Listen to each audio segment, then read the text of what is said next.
حضرت ابو ذر غفاری،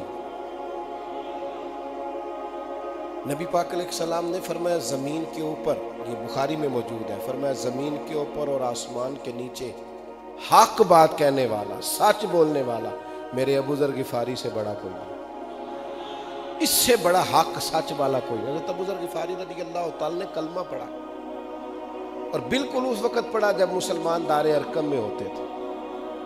اللہ کے حبیب علیہ السلام نے ان سے فرمایا کہ ابو ذر حالات ٹھیک نہیں ہیں، ابھی اپنے کلمے کا اظہار نہ کرنا۔ حضرت ابو ذر غفاری کہنے لگے یا رسول اللہ ابھی تو آپ نے فرمایا کسی ملامت کرنے والے کی پرواہ نہیں کرنی، حضور میں نہ ان مشرکوں کے بیچ جا کے اپنے رب کی توحید کا اعلان کروں، ان کافروں کے بیچ کھڑے ہو کے میں کہوں گا کہ لا الہ الا اللہ، لا الہ الا اللہ، لا الہ الا اللہ، ان کے بیچ کھڑے ہو کے میں کہوں گا اللہ کے سوا کوئی عبادت کے لائق، میں کہوں گا کر لے جو کرنا ہے۔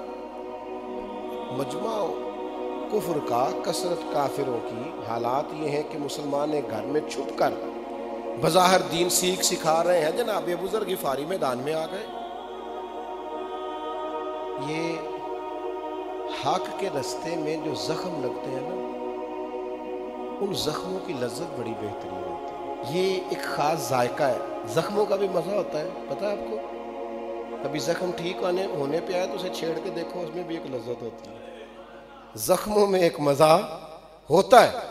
اور یہ جو زخم حق کے رستے پہ لگتے ہیں نا، حق کے رستے پہ، ان زخموں میں لذت ہے، ذائقہ ہے۔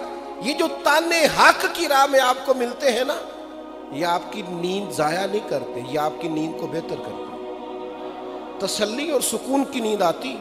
ہم نے جتنے تانے سہے ذات کے لیے سہے، کاروبار کے لیے سہے، حق کے رستے میں جو تانے لگتے ہیں ان کا تو مزہ ہی بڑا ہے۔ جفا جو عشق میں ہوتی ہے وہ جفا ہی نہیں، اقبال کہتے ہیں جفا جو عشق میں ہوتی ہے وہ جفا ہی نہیں، اور گر ستم نہ ہو تو محبت میں کچھ مزہ ہی نہیں، بے ذائقہ ہے محبت اگر اس میں ستم نہیں ہے۔ آپ سیدھے سیدھے جا رہے ہیں تو آپ کے ڈرائیور ہونے کا پتہ کیسے چلے گا؟ یہ تو 4 کھڈے آئیں گے تو پتہ چلے گا گاڑی چلانی آتی ہے کہ نہیں۔ یہ تو میرے بھائی کہیں رش ملے گا تو اندازہ ہوگا کہ آپ کو رش سے نکلنا آتا ہے کہ نہیں۔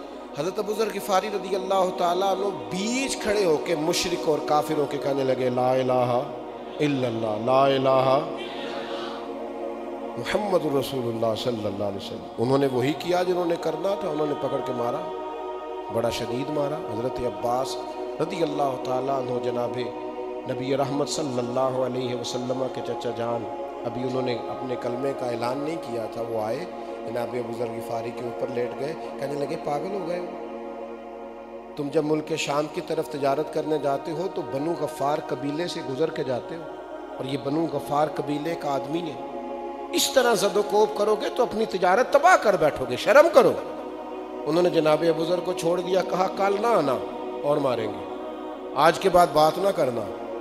اور میں نے کہا زخموں کا بھی مزہ ہوتا ہے، ان کی بھی لذت ہوتی ہے، کیا کریں، اس رستے کا بھی بڑا ذائقہ ہے، زخم پہ زخم کھا کے جی اور خون جگر کے گھونٹ پی، اور پھر آہ نہ کر لبوں کو سی، پھر آہ نہ کر لبوں کو سی، کیوں؟ یہ عشق ہے کو دل لگی نہیں۔ حضرت ابو ذر غفاری رضی اللہ تعالیٰ انہوں نے رات بڑی مشکل سے گزاری، وہ ٹائم آیا عصر کے قریب کا ٹائم جب کافر ٹولیاں بنا کے بیٹھتے تھے، پھر آ گئے اور آ کے پھر کہنے لگے لا الہ الا اللہ، لا الہ الا اللہ، لا الہ الا اللہ۔ انہوں نے پھر مارنا شروع کیا، زور زور سے مار رہے ہیں، اور جناب ابو ذر غفاری کہہ رہے ہیں لا الہ الا اللہ۔ مار کھائی راہ خدا میں پر حق ہوتا ہے، اس کا اپنا ذائقہ ہے، سچائی کی ایک لذت ہے۔ اور میری ملت کے نوجوانوں خبردار یار، جھوٹ کے سہارے اور جھوٹی عزت کے سہارے زندگیاں بیکار ہو جاتی۔ یہ دیکھو سچے لوگ، انہوں نے پھر مارا، حضرت عباس پھر آئے، انہوں نے پھر چھڑایا۔ نبی کریم کو پتہ چلا نا بار بار مار کھاتے ہیں، تو حضور فرمانے لگے آسمان کے نیچے اور زمین کے اوپر اس سے زیادہ حق کہنے والا بندہ کوئی نہیں، جو حق کہتا ہے اور مار کھاتا ہے، حق کہتا ہے اور مار کھاتا ہے۔